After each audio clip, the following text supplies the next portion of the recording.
কথা বলবি না? একবার কথা বল। এবার আমার গৌর সুন্দরকে ডেকে ডেকে বলেছে, পূর্ণিমা তুই সুরধ্বনিকে সুরধ্বনি বললি তো কথা বলতো, তাহলে তুই যমুনা বলছিস কেন? সুরধ্বনিকে সুরধ্বনি বললেই তো কথা বলতো, তাহলে তুই যমুনা কেন বলছিস? বলছে, দাদা এ তো সুরধ্বনি নয়, এ হচ্ছে সে বৃন্দাবনের যমুনা।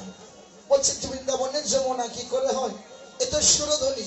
বলছে দাদা ওই গঙ্গার ঘোলা জলের মধ্যে কালো নীল জল বহে যাচ্ছে, ওই গঙ্গার কালো জলের মধ্যে যেন নীল জল বহে যাচ্ছে।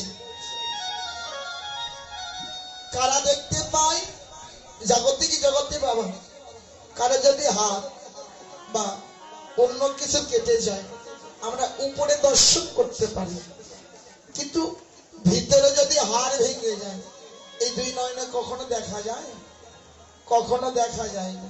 তাহলে তাকে এক্সরে করতে হবে, করলে দেখা যাবে ভিতরে হাড় ভেঙেছে কিনা।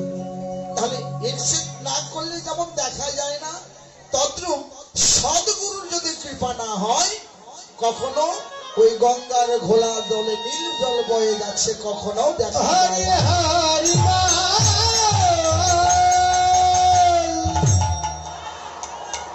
দেখা যায় না।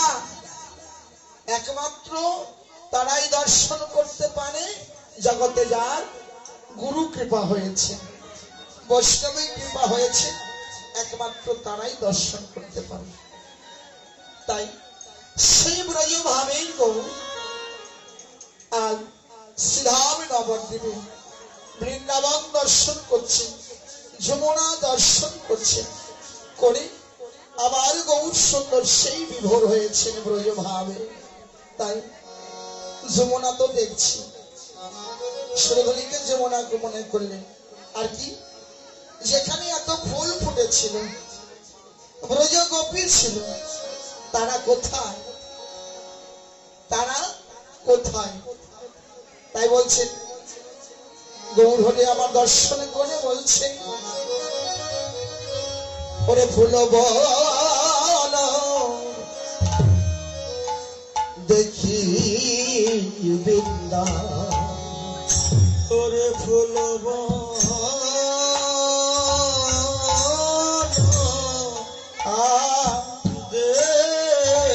দেখি বৃন্দা, ফুল বন দেখে বৃন্দা, বনের মা